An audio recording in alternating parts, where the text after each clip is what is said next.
a tech company, using emotion is an advantage because most folks in your space are not. For example, I worked with a cybersecurity client and we brought in emotion into their story, and it really differentiated them because no one was talking about emotion. So it can really help you stand out in your space when you bring in emotion. When you have emotion, you are connecting with your reader. You are showing that you get them, that you understand how they're feeling and what life is like for them with their problem. You are forming that connection. And by doing so, you start subconsciously building a bit of trust with your reader through the words. It makes your brand more human, makes you more personable. And so again, they're kind of thinking like, I like this company, right? It triggers an emotional response in the reader. And we all know, that famous quote that people buy based on emotion and justify later with logic. And that's really true. People make decisions. They decide that they like people at a company or they like a company. And so emotion, helps you do that.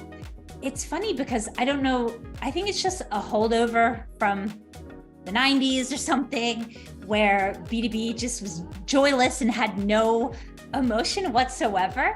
But we all feel emotions. We're all human.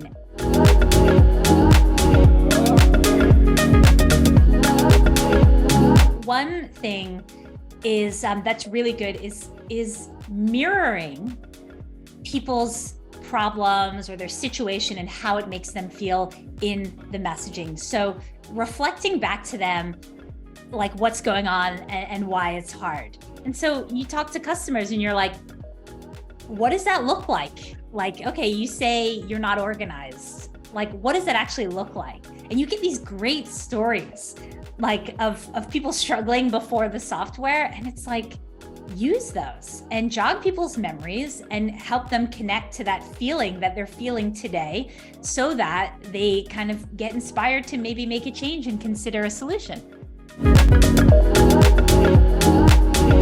So that's one thing that I talk about, which is just really reflecting those emotions and getting really concrete. What does it look like?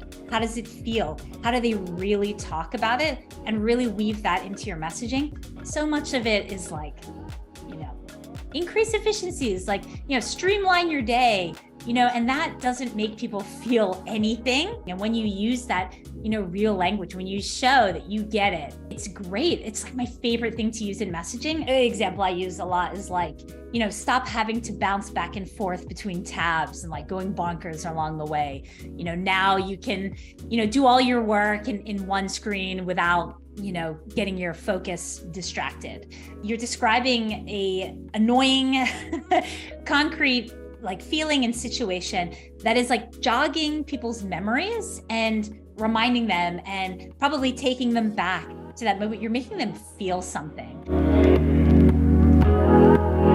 And so we did this exercise of talking about their problems and challenges in real talk. How might they actually talk about it to their colleagues, to their friends at a barbecue? And the team came up with this brainstorm, and it was so emotional. And I can see in the teams that I train, when we do this exercise, they come up with all this stuff. They're almost surprised with all the emotion that comes through. And they'll be like, wow, this is really cool. And I'll say, this is awesome. So how much of this are you messaging at the moment? And they're like, none of it. So I say, you got to start bringing this in to your messaging because this is good stuff. It's real, it makes you stand out, and it helps you connect with people.